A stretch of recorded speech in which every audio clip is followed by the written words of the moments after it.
سرخط خبرها دعوت مفتی از تاجران در ماه رمضان بی‌انصافی نکنید.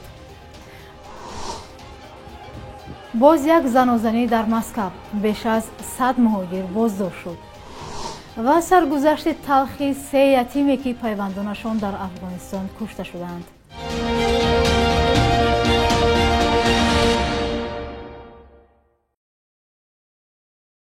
سلام بیننده های عزیز، امیدوارم سلامت باشید. به برنامه نویدی بامدادی خوش آمدید. امروز 6 اپریل است. رئیس شورای علمای تاجیکستان میگوید به طور صنعی بالا برداشتن نرخ و نوای بازار به خاطر فایده بیشتر در ماه رمضان عملی بدترین است که در دین مبین اسلام مورد محکومیت قرار گرفته است. سید مکرم عبدالقادر زاده رئیس شورای علما این حرفها را در صحبت با خبرگزاری خاور بیان داشته است. به تاکید او رمضان نه تنها ماه امتحان نیروی جسمانی و پرهیز از غذا بلکه امتحان وضع روحی و روانی و پاکیزگی نیت و اعمال هم هست. رئیس شورای علما میگوید کمبود روغن، آرد و میوه‌جات وجود ندارد و به گفته او همه انبارها پر از این نعمت هاست و به طور صنعی بلند برداشتن نرخ مواد مورد نیاز اول برداشتن نرخ دیگر محصولات عموماً سوء استفاده از ماه مبارک رمضان یا روزهای مبارک عید بسیار گناه عظیم بوده پیامدهای ناخوش نیز دارد. او به افرادی که نرخ را به طور صنعی بالا میبردارند هشدار داده است که از این مبلغی که آنها به دست میارند به آنها بجز نگرانی و ناکامی و پریشانی و تشویش چیزی نمیدهد. روز 2 اپریل در تاجیکستان و بسیاری از کشورها ماه رمضان فرا رسید. ساکنان علاقه از بالروی نرخ محصولات شکایت دارند. هرچند مقامات با تشکیل یارمارکه ها تلاش دارند نرخ را در یک سطح نگاه دارند، اما ساکنان میگویند پیشتر بهانه تاجران بالا رفتن قرب دلار بود، حالا که قرب دلار نسبتاً پایین آمده است نرخ ها پایین نآمدند. بینندگان عزیز، شما هم می توانید زیر این برنامه به ما نویسید که در منطقه شما نرخ و نوا چگونه است و آیا در ماه شریف نرخ ها بالا برده شده است؟ در شبکه‌های اجتماعی و خبرگزاری‌های محلی روسیه ویدیوی لحظه زنازنی گروهی بین 10 مهاجر در یکی از ساختمان‌ها در مرکز شهر مسکو نشر شده است. تلگرام کانال 112 خبر داده است که این زنازنی روز جمعه 1 اپریل در محل ساختمان بنای استقامتی گرانبهای سرسر استالیتسی بین مهاجران از تاجیکستان و ازبکستان رخ داده است. بنا به اطلاع این کانال در پی زنازنی بیش از 100 نفر را به پلیس بردند. در ویدیو دیده می شود که 10 کارگری در سر کلاه و در تن لباس مخصوص کاری در محل ساختمان از گریبانی یکدیگر می گیرند. در همین حال خبرگزاری‌های اینترفکس و تاس خبر دادند که 120 مهاجر را بعد این زنازنی به پلیس آوردند. این دو خبرگزاری نیز گفتند که مناقشه بین مهاجران از تاجیکستان و ازبکستان سر زده است. سبب مناقشه هنوز روشن نیست. سنجش اولیه این حادثه ادامه دارد. روسیه می تواند مهاجران را برای اشتراک در زنازنی ها از روسیه اخراج کند.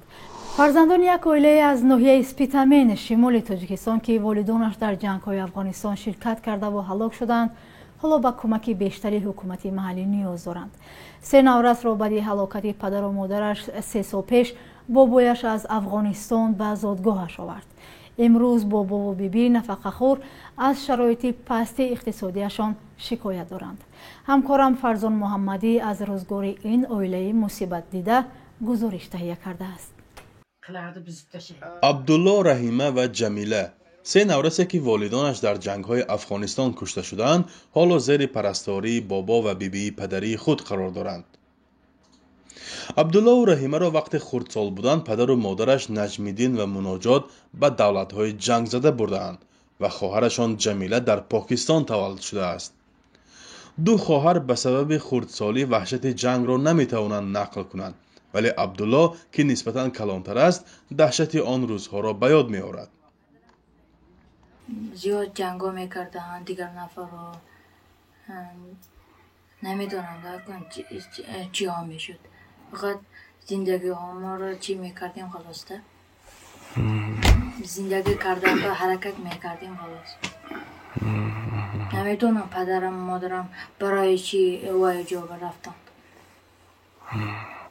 زندگی کردن دشوار و قیین بود می اونجا؟ از جای زندگی کردن از جای زنده کردن آسان جای پرتافته دیگر جای زندگی کردن قیین جواب رفتن نمیدونم دیگه چیزشه هم بخیر آمد. به نقل پیوندان این عایله را با راه مخصوصی از مهاجرت منتی روسیه سال 2012 اول به پاکستان و بعد به افغانستان بردند. نام آنها را مقامات قدرتی تاجیکستان در فهرست اعضایان گروه تروریستی انصارالله جای داده است که ضد حکومت افغانستان جنگیدند. کودکان میگویند والدینشان را تقریبا سال 2017 کشتند و آنها را دیگران به فرزندخانه گرفتند. افغانستان بدخشان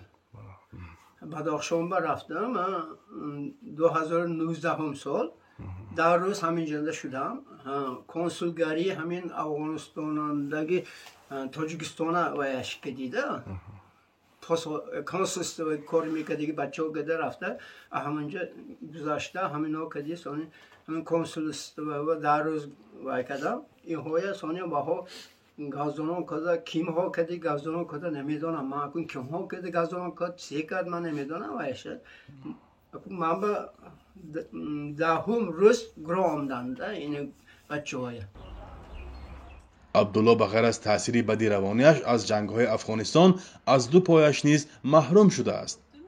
به نقل خودی او وقتی پدر و مادرش کشته می‌شوند و چند مدت در بلندکوه‌های بدخشان افغانستان سرسان و آواره می‌ماند و پایهایش از سردی به بیماری تربات گرفتار می‌شوند.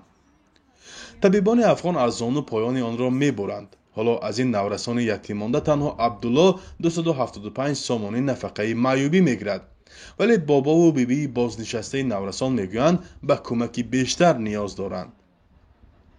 یتیم برای یتیم دادن در کرده این باید خوش کردن در کرده این ها خوش نکردم من مصابه سود بیام رفتم حاکمیت بیام رفتم من جو باشد من رفتی که جو من رفتم باها گفتادیان که یک دست پرفت که برای همین داداش که اوچشه مردگیش برای مردگیش به سپرف که در کن سپرف که اهی چون نیست نمیتیان هیچ کیم نمیتیان.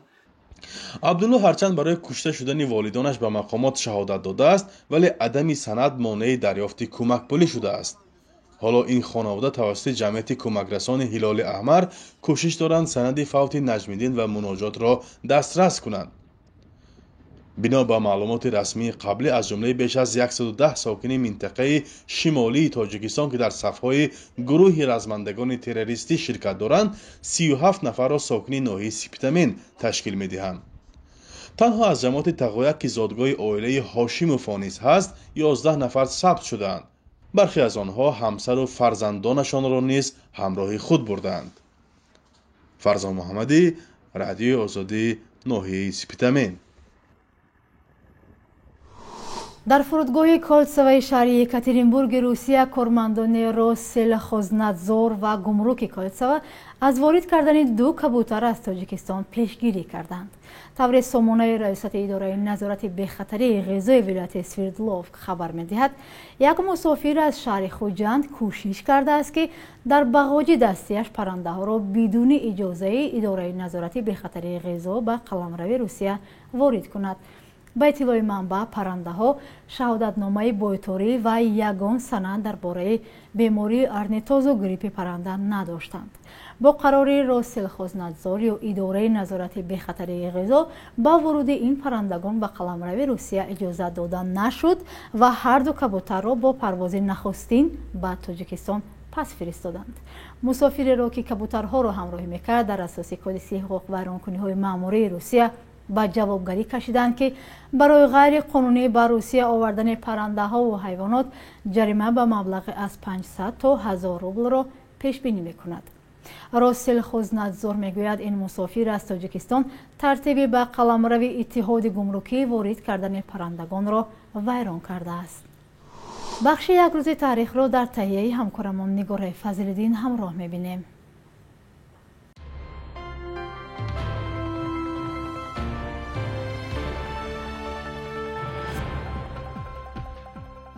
шашуми апрели соли 1924 мамлакат наҳангова таваллуд шудааст ки дар 11 солагӣ дар саросари иттиҳоди шӯравӣ маъруф шуд. ӯро барои фидокориаш дар чиниши пахта раҳбари иттиҳоди шӯравӣ Иосиф Сталин ба Москав бо ордени Ленин қадрдонӣ кард. акси мамлакатнаҳангова бо Сталин 10 солаҳо ба як рамзи дигари таблиғоти ҳукумати шӯравӣ табдил шуд. Наҳангова 79 сол умр дид ва то охир ба ҳайси устоди забоншинос ва мутахассиси забони англисӣ дар донишгоҳҳои тиббӣ ва омӯзгории Душанбе кор кард.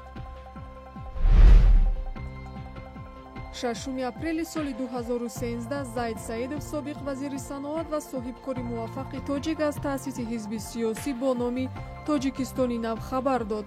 ӯ гуфт ки ҳизби нав ҷомеаро аз ноумедӣ ба ояндаи беҳтар ҳидоят хоҳад кард. эълони таъсиси ҳизб дар шароите садо дод ки ҳукумати Тоҷикистонро барои таҳаммулнопазирӣ ба фаъолиятҳои сиёсӣ ва оппозитсия муттаҳам мекарданд. моҳи май Заид Саидов вақти бозгашт аз сафари хориҷа дар фурудгоҳи Душанбе боздошт ва бо як айбномаи густурдаи аз хилофкориҳои иқтисодӣ гирифта то ҳамхобагӣ бо духтари ноболиғ ба 29 соли зиндон маҳкум шуд. ӯву тарафдоронаш ин ҳукмро дорои ангезаҳои сиёсӣ меноманд. моҳи апрели соли 2012 додгоҳи Нью-Йорк тоҷири маъруфи силоҳ Виктор Бутро ки зодаи Тоҷикистон ва шаҳрванди Русия аст ба 25 соли зиндон маҳкум кард.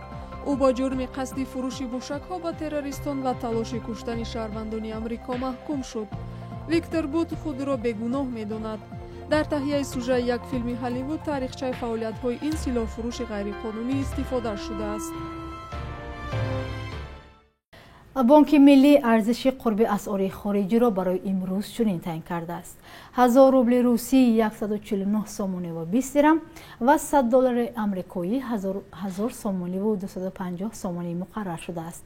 дар бонкҳои тиҷоратӣ интиқол ва хариду фурӯши асъори хориҷӣ метавонад фарқ кунад.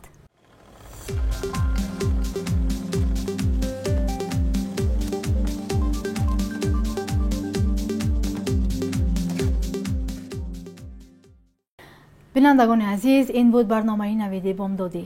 фардо ҳамин вақту соат шуморо мунтазирем. худо нигаҳбонатон.